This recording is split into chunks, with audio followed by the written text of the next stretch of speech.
प्रियो, आज हम अपने जीवन पर थोड़ा ध्यान दें और ये सोचें कि आज जो इंसान गुनाह अपराध में है या गिरा हुआ है, तो क्या हम उसको और गिरा रहे हैं या हम उसको उठाने की कोशिश कर रहे हैं।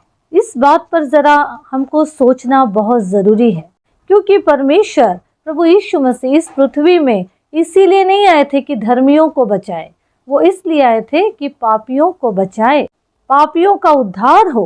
प्रियो, अगर हम वचन से देखें, गलातियों 6 अध्याय 1 से लेके अगर हम 4 पद तक पढ़ते हैं तो वचन क्या कहता है। हे भाइयों, यदि कोई मनुष्य किसी अपराध में पकड़ा भी जाए तो तुम जो आत्मिक हो, नम्रता के साथ ऐसों को संभालो और अपनी भी चौकसी रखो कि तुम भी परीक्षा में ना पड़ो।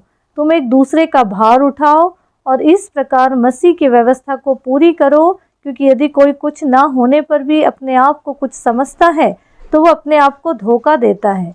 पर हर एक अपने ही काम को जांच ले और तब दूसरे के विषय में नहीं परंतु अपने ही विषय में उसको घमंड करने का अवसर होगा।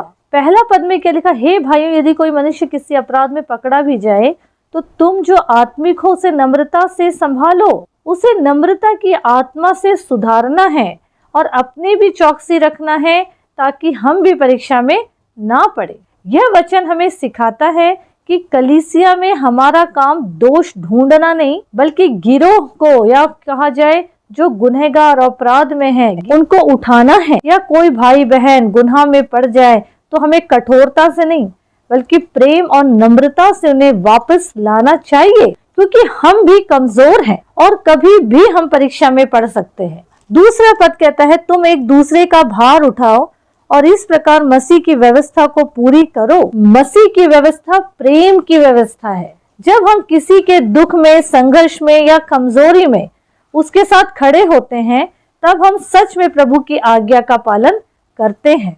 तीसरा और चौथा पद क्या कहता है, क्योंकि यदि कोई कुछ ना होने पर भी अपने आप को कुछ समझता है तो अपने आप को धोखा देता है। तीसरा और चौथा पद हमें घमंड से सावधान करता है।